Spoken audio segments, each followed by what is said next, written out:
नमस्कार साथियों, मैं सोमवीर पावड़िया और इस समय मौजूद हूँ रोड टोल के ऊपर।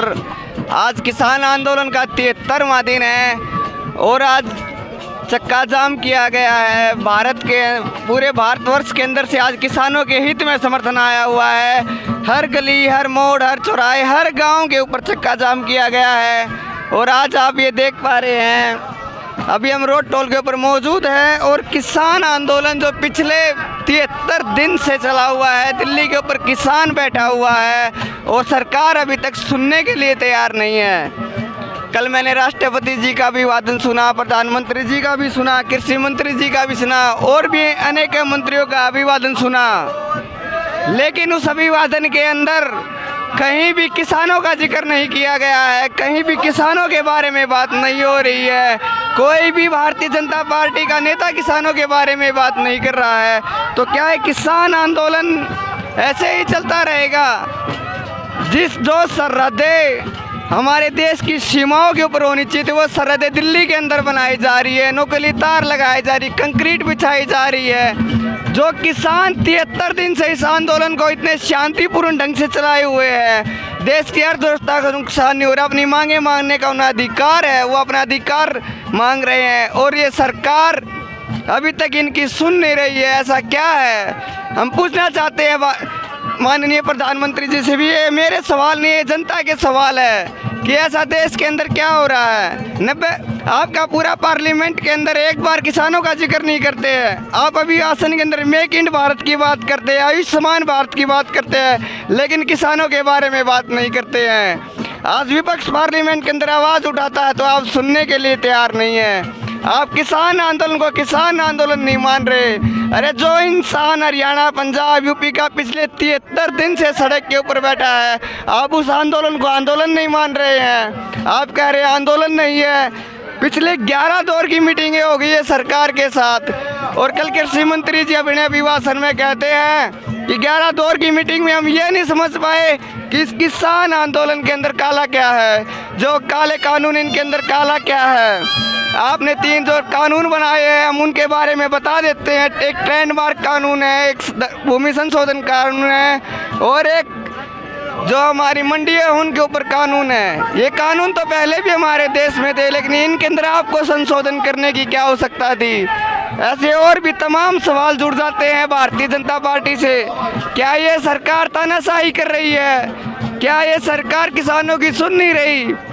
इस सरकार का जो आजकल जो बजट आ रहा है, उस बजट के अनुसार अगर हम बात करते हैं तो सरकार के बारे में, तो सरकार का जो बजट पिछले बजट के अंदर 2.15 हजार करोड़ रुपए बताया गया था, लेकिन वो आपका सालाना बजट 32,000 करोड़ रुपए तक सीमित किया जाता है। आप किसानों के लिए सब्सिडी देने की बात करते हैं। सरकार जो 75,000 करोड़ रुपए सब्सिडी देती थी, अब वो घटकर 65,000 करोड़ रुपए आ जाती है और आप किसानों के अधिकार की बात करते हैं। हमारा इतना बड़ा भारत है, इतना बड़ा लोकतांत्रिक है, लेकिन एक भारत के किसान के अंदर जो सब्सिडी मिलती है, वो इस लोकतांत्रिक भारत के अंदर जो हर किसान के वर्ग के लिए सब्सिडी है, पूरे एशिया के देशों के मुकाबले सबसे कम सब्सिडी दी जाती है। आप ज़्यादा दूर नहीं जाने की आवश्यकता है। आप मलेशिया चले जाइए, कोरिया चले जाइए, चाइना चले जाइए, एशिया के अंदर भारत के किसानों को सबसे कम सब्सिडी बनती है। सरकार बात करती है कि हम किसानों के ऊपर इनकम टैक्स नहीं लेते हैं, आयकर इनकम टैक्स नहीं लेते, खेती के ऊपर कोई ऐसा प्रावधान नहीं जिसे सरकार के पास टैक्स नहीं आए और किसान टैक्स नहीं भरेंगे। ऐसा क्या प्रावधान है कि किसान टैक्स नहीं भरेगा? अरे हम इस देश के नागरिक हैं, हम GST तो देते हैं, नमक लेते हैं, मिर्च लेते हैं, दुकान पे जाते हैं, सामान खरीदते हैं, तो हम इस देश के नागरिक तो हैं। हम भी तो एक किसान भी है, आम आदमी भी है, हर कोई तो इस देश का GST दे रहा है और आप इसके बारे में बात नहीं कर रहे हैं। सदन के अंदर आप आयुष्मान भारत की बात करें, कौन सा आयुष्मान भारत बना रहे हैं आप? पूरे देश का तो निजीकरण करने पे लगे हुए हो, देश को टुकड़े टुकड़ों में बेचने पे लगे हुए हो और आप आयुष्मान भारत की बात कर रहे हैं।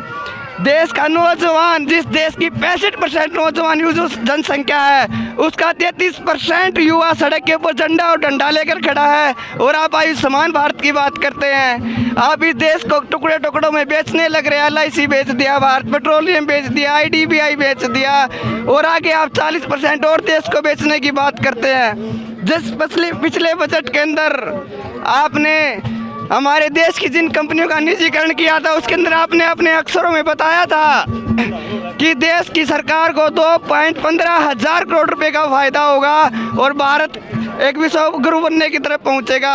और वो बजट आपका 32,000 करोड़ तक सीमित किया जाता है। और आप आयुष्मान भारत की बात करते हैं।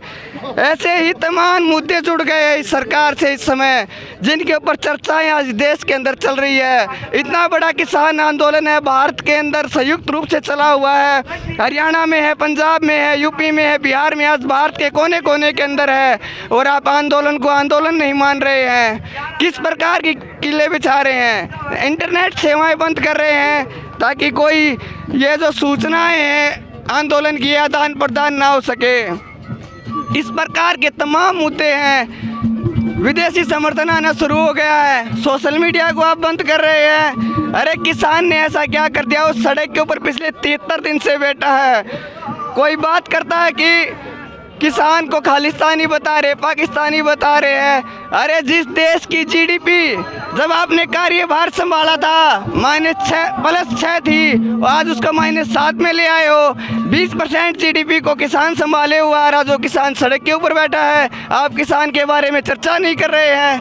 ऐसा क्या हो गया है? देश के प्रधानमंत्री क्या 4 पूंजीपतियों के लिए सोच रहे हैं? किसानों के बारे में उनके कोई विचार नहीं है क्या?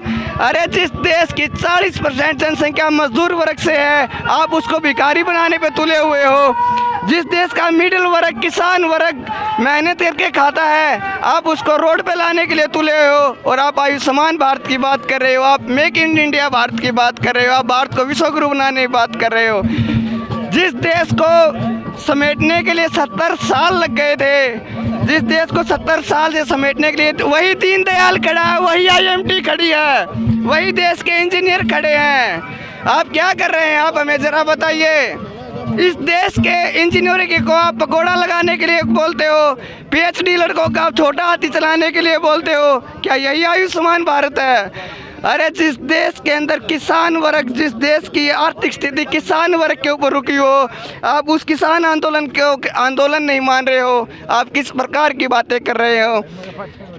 नेशनल मीडिया तो आपके बारे में दिखाता नहीं है। हम स्पष्ट रूप से नेशनल मीडिया नहीं दिखाता। नेशनल मीडिया को तो आपने FM बना दिया है। पूरा दिन तो आपका FM चलता रहता है। उसके बाद वो कभी भूत ढूंढने निकल जाते हैं, कभी उनको अद्भुत मूर्तियाँ नहीं मिलती है, कभी किसान आंदोलन को घुमा फिरा कर दिखा रहे हैं। अरे आप क्या कर रहे हैं? आप ज़रा बताइए। नेशनल मीडिया को आपने पूरा FM बना के रख दिया है। ये नेशनल मीडिया डिस्कवरी का काम करने लग जाए तो हमें लगता है अच्छा ही होगा। हालांकि अभी जो देश के अंदर जो हालात चल रहे हैं, आज की 73 दिन से आंदोलन है, इतना बड़ा आंदोलन है। आप अहिंसा की बात करते हो। आप किस हिंसा की बात करते हो? आप बोलते हो कि हम गांधी जी को पूछते हैं, हिंसा की बात करते हैं। अरे आप उसी दिन नथुराम गोडसे को भी झंडा चढ़ाते हो, उस दिन कौन सी बात करते हो? बात वो नहीं है। सवाल ये नहीं कि आप गांधी की बात करते हो या नथुराम गोडसे की बात करते हो, लेकिन आज जो देश के अंदर आंदोलन चल रहा है हम उसकी बात कर रहे हैं। याद कीजिए गांधी जी का नमक आंदोलन जो देश की आज़ादी के लिए चला गया था, आज उस आंदोलन को किसान संयुक्त रूप से दिल्ली नहीं जाएंगे, देश के अनेक प्रांतों में जाने लग रहे हैं। और मैं सचेत कर देना चाहता हूं भारतीय सरकार को, ये भारतीय लोकतंत्र की लड़ाई है। राकेश टिकैत जी ने जैसा जिन से कहा था कि आज हम काले कानून वापसी की बात कर रहे हैं, अगर कल को गद्दी वापसी की बात कर देंगे तो फिर तुम लोग क्या करोगे? ये सच्चाई है। जिस देश के अंदर मजदूर वर्ग, युवा वर्ग, किसान वर्ग और मिडिल क्लास वर्ग अगर गद्दी वापसी की बात कर देगा तो आप कुछ नहीं कर पाएंगे। आप कांग्रेस को बोलते हैं आप 55 सीट तक समेट के रह गए। आज 7 साल से वही बात बोल रहे हैं लगातार।